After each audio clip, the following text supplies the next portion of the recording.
கிறிஸ்துவுக்குள் பிரியமானவர்களே, கிறிஸ்துவுக்குள் நண்பர்களே, சகோதரரே, சகோதரிகளே, நம்ம இன்னிலிருந்து ஒவ்வொரு நாளும் வேத வசனத்தை ஆரம்பிக்கிறதுக்கு முன்னாடி ஒரு குட்டி ஜெபம் பண்ணிட்டு ஸ்டார்ட் பண்ணலாம் அப்படிங்கிற ஒன்று ஆண்டவர் என் இருதயத்தில் கொடுத்தாரு.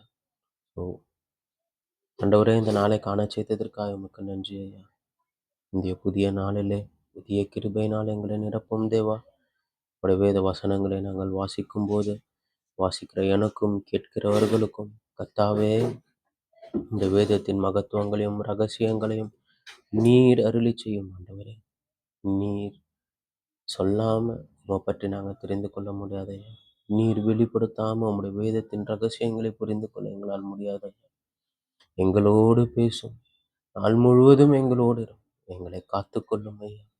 உடைய சட்டை நிழலில் எங்களை மூடி மறைத்து கொண்டு நீர் வழிநடத்தும், பாதுகாத்துக்கொள்ளும். இயேசுவின் நாமத்தில் ஜெபிக்கிறேன் பிதாவே, ஆமேன், ஆமேன். யாத்திராகமம் 25ஆம் அதிகாரம். கர்த்தர் மோசேயை நோக்கி, இஸ்ரவேல் புத்திரர் எனக்கு காணிக்கையை கொண்டு வரும்படி அவர்களுக்கு சொல்லு. மனப்பூர்வமாய் உற்சாகத்துடன் கொடுப்பவன் எவனோ அவனிடத்தில் எனக்கு காணிக்கையை வாங்குவீர்களாக.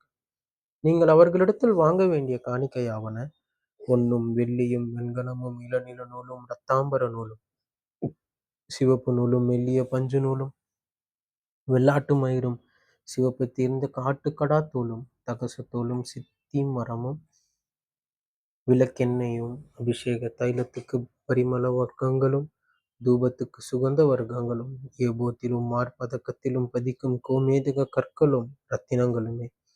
அவர்கள் நடுவிலே நான் வாசம் பண்ண எனக்கு ஒரு பரிசுத்த ஸ்தலத்தை உண்டாக்குவார்களா. நான் உனக்கு காண்பிக்கும் வாசஸ்தலத்தின் மாதிரியின்படியும் அதனுடைய எல்லா தட்டுமுட்டுகளின் மாதிரியின்படியும் அதை செய்வீர்களாக. சீத்தி மரத்தினால் ஒரு பெட்டியை பண்ண கடவர்கள். அதன் நீளம் 2.5 முழமும் அதன் அகலம் 1.5 முழமும் அதன் உயரம் 1.5 முழமுமாயிருப்பதாக. அதை எங்கும் பசும் பொன் தகட்டால் மூடுவாயாக. நீ அதன் உட்புறத்தையும் வெளிப்புறத்தையும் அதனால் மூடி அதன் மேல் சுற்றிலும் பொன்னினால் திறனையை உண்டாக்கி அதற்கு 4 பொன் வளையங்களை வார்ப்பித்து அவைகளை அதன் 4 மூலைகளிலும் போட்டு ஒரு பக்கத்தில் 2 வளையங்களும் மறுபக்கத்தில் 2 வளையங்களும் இருக்கும்படி தைத்து சீத்தி மரத்தால் தண்டுகளை செய்து அவைகளை பொன் தகட்டால் மூடி அந்த தண்டுகளால் பெட்டியை சுமக்கும்படி அவைகளை பெட்டியின் பக்கங்களில் இருக்கும் வளையங்களில் வாய்ச்சக்கடவாய். அந்த தண்டுகள் பெட்டியில் இருந்து கழற்றப்படாமல் அதன் வளையங்களில் இருக்க வேண்டும்.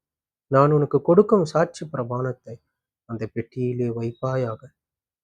பசும் பொன்னினாலே கிருபாசனத்தை பண்ணுவாயாக.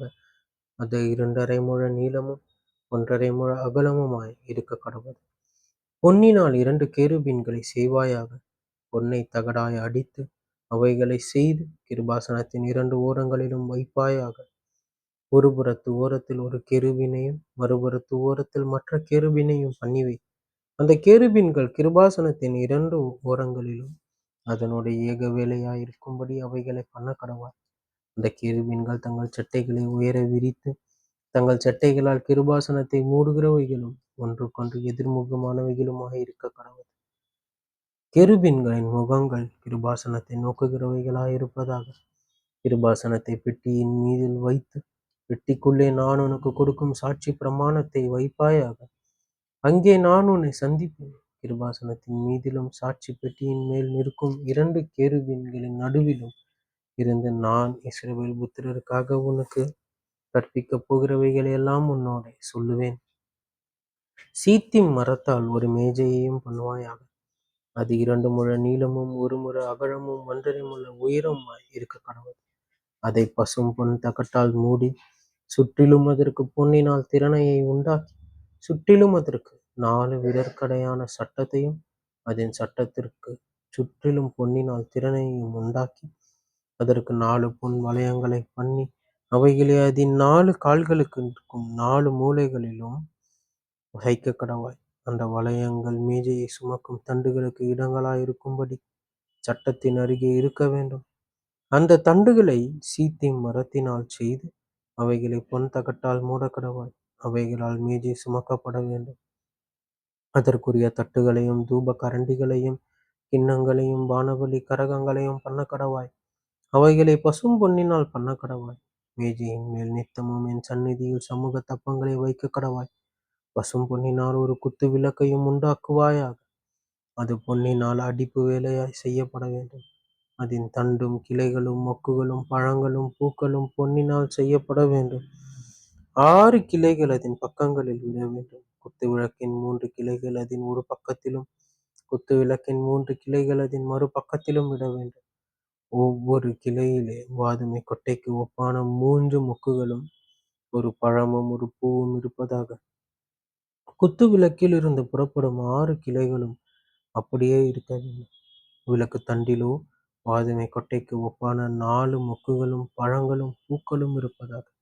அதிலிருந்து புறப்படும் 2 கிளைகளின் கீழ் ஒரு பழமும், வேறு 2 கிளைகளின் கீழ் ஒரு பழமும், மற்ற 2 கிளைகளின் கீழ் ஒரு பழமும் இருப்பதாக. விளக்கு தண்டிலிருந்து புறப்படும் 6 கிளைகளுக்கும் அப்படியே இருக்க வேண்டும். அவைகளின் பழங்களும் அவைகளின் கிளைகளும் பொன்னினால் உண்டானவைகளாய் இருப்பதாக. அவையெல்லாம் தகடாய் அடித்த பசும் பொன்னால் செய்யப்பட்ட ஒரே வேலையாயிருக்க வேண்டும். அதில் 7 அகழ்களை செய்வாயாக. அதற்கு நேரெதிராய் எரியும்படி அவைகள் ஏற்றப்பட கடவது. இதன் கத்தரிகளும் சாம்பல் பாத்திரங்களும் பசும் பொன்னினால் செய்யப்படுவதாக. அதையும் அதற்குரிய பனிமுட்டுகள் யாவையும் ஒரு தாலந்து பசும் பொன்னினால் பண்ண வேண்டும். மலையிலே உனக்கு காண்பிக்கப்பட்ட மாதிரியின்படியே அவைகளை செய்ய எச்சரிக்கையாயிரு. யாத்திராகமம் 26ஆம் அதிகாரம்.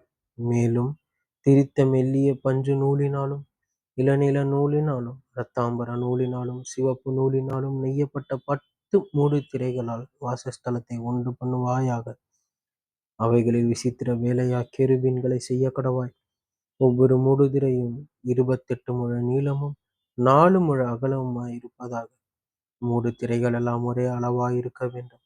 5 மூடுதிரை ஒன்றோடொன்று இணைக்கப்பட்டிருக்க வேண்டும். மற்ற 5 மூடுதிரைகளும் ஒன்றோடொன்று இணைக்கப்பட்டிருக்க வேண்டும்.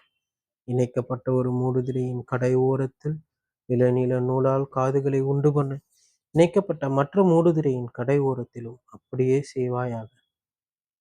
காதுகள் ஒன்றோடொன்று இணையும்படி ஒரு மூடுதிரையில் 50 காதுகளையும், இணைக்கப்பட்ட மற்ற மூடுதிரையின் ஓரத்தில் 50 காதுகளையும் உண்டு பண்ணுவாயாக. 50 பொன் கொக்கிகளையும் பண்ணி மூடுதிரைகளை ஒன்றோடொன்று அந்த கொக்கிகளால் இணைத்து விடுவாயாக. அப்பொழுது அது ஒரே வாசஸ்தலமாகும். வாசஸ்தலத்தின் மேல் கூடாரமாக போடும்படி ஆட்டு மயிரால் 11 மூடுதிரைகளை உண்டு பண்ணுவாயாக.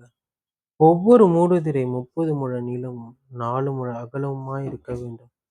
11 மூடுதிரைகளும் ஒரே அளவாயிருக்க வேண்டும்.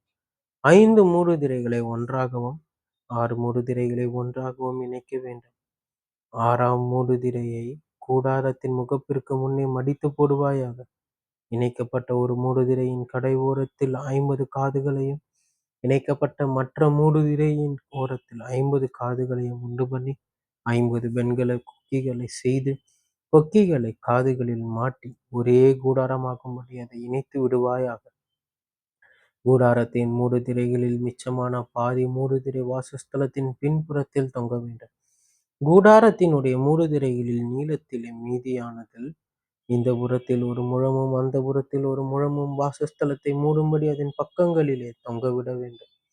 சிவப்பு தீர்ந்த ஆட்டுக்கடா தோலினால் கூடாரத்திற்கு ஒரு மூடியையும், அதன் மேல் தகசு தோலால் ஒரு மூடியையும் உண்டு பண்ணுவாயாக.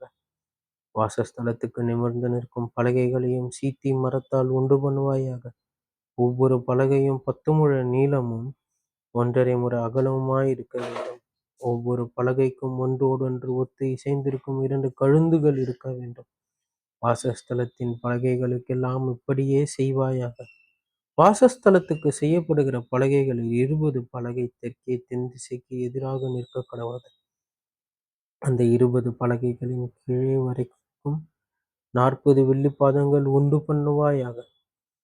ஒரு பலகையின் கீழ் அதன் 2 கழுந்துகளும் 2 பாதங்களும், மற்ற பலகையின் கீழ் அதன் 2 கழுந்துகளும் 2 பாதங்களும் இருக்க வேண்டும். வாசஸ்தலத்தின் ஒரு பக்கமாகிய வடபுறத்திலும் 20 பலகைகளையும் அவைகளின் கீழ் 40 வெள்ளி பாதங்களையும் உண்டு பண்ணுவாயாக. ஒரு பலகையின் கீழ் 2 பாதங்களும் மற்ற பலகையின் கீழ் 2 பாதங்களும் இருக்க வேண்டும். வாசஸ்தலத்தின் மேற்புறத்திற்கு 6 பலகைகளும், வாசஸ்தலத்தின் இரு பக்கத்திலும் உள்ள மூலைகளுக்கு 2 பலகைகளை உண்டு பண்ணுவாயாக. அவைகள் கீழே இசைக்கப்பட்டிருக்க வேண்டும். மேலேயும் ஒரு வளையத்தினால் இசைக்கப்பட்டிருக்க வேண்டும். 2 மூலைகளுக்கும் அப்படியே இருக்க வேண்டும். அவைகள் 2 மூலைகளுக்காகும். அந்தபடி 8 பலகைகள் இருக்க வேண்டும். ஒவ்வொரு பலகையின் கீழ் 2 2 பாதங்களாக 16 வெள்ளி பாதங்களும் இருக்க வேண்டும். சீத்திம் மரத்தால் வாசஸ்தலத்தின் ஒரு பக்கத்து பலகைகளுக்கு 5 தாழ்ப்பாள்களையும், வாசஸ்தலத்தின் மறுபக்கத்து பலகைகளுக்கு 5 தாழ்ப்பாள்களையும், வாசஸ்தலத்தின் மேற்புறமான பின்பக்கத்து பலகைகளுக்கு 5 தாழ்ப்பாள்களையும் பண்ணுவாயாக. நடுத்தாழ்ப்பாள் ஒரு முனை தொடங்கி மறுமுனை மட்டும் பலகைகளின் மையத்தில் உருவ பாய்ச்சப்பட்டிருக்க வேண்டும். பலகைகளை பொன் தகட்டால் மூடி, தாழ்ப்பாள்களின் இடங்களாகிய அவைகளின் வளையங்களை பொன்னினால் பண்ணி, தாழ்ப்பாள்களை பொன் தகட்டால் மூடக்கடவாய். இவ்விதமாக மலையின் மேல் உனக்கு காண்பிக்கப்பட்ட மாதிரியின்படியே வாசஸ்தலத்தை நிறுத்துவாயாக. இளநில நூலும் இரத்தாம்பர நூலும் சிவப்பு நூலும் திரித்த மெல்லிய பஞ்சு நூலுமான இவற்றால் ஒரு திரைச்சிலையை உண்டு பண்ண கடவாய். அதிலே விசித்திர வேலையால் செய்யப்பட்ட கேருபீன்கள் வைக்கப்பட வேண்டும். சீத்தி மரத்தினால் செய்து பொன் தகட்டால் மூடப்பட்ட 4 தூண்களிலே அதை தொங்கவிடும். அந்த தூண்கள் 4 வெள்ளி பாதங்கள் மேல் நிற்கவும், அவைகளின் கொக்கிகள் பொன்னினால் செய்யப்படவும் வேண்டும். கொக்கிகளின் கீழே அந்த திரைச்சிலையை தொங்கவிட சாட்சி பெட்டியை அங்கே திரைக்குள்ளாக வைக்க கடவாய். அந்த திரைச்சீலை பரிசுத்த ஸ்தலத்திற்கும் மகா பரிசுத்த ஸ்தலத்திற்கும் பிரிவை உண்டாக்கும். மகா பரிசுத்த ஸ்தலத்திலே சாட்சி பெட்டியின் மீதில் கிருபாசனத்தை வைப்பாயாக. திரைக்கு புறம்பாக மேஜையையும், மேஜைக்கு எதிரே வாசஸ்தலத்தின் தென்புறமாக குத்து விளக்கையும் வைத்து மேஜையை வடபுறமாக வைப்பாயாக. இளநில நூலும் இரத்தாம்பர நூலும் சிவப்பு நூலும் திரித்த மெல்லிய பஞ்சு நூலும் ஆகிய இவற்றால் சித்திர தையல் வேலையான ஒரு தொங்கு திரையும் கூடாரத்தின் வாசலுக்கு உண்டாக்கி, அந்த தொங்கு திரைக்கு சீத்திம் மரத்தால் 5 தூண்களை செய்து, அவைகளை பொன் தகட்டால் மூடி, அவைகளுக்கு பொன் கொக்கிகளை உண்டாக்கி, அவைகளுக்கு 5 வெண்கல பாதங்களை வார்ப்பிக்க கடவாய் என்பதே. ஆமேன், ஆமேன்.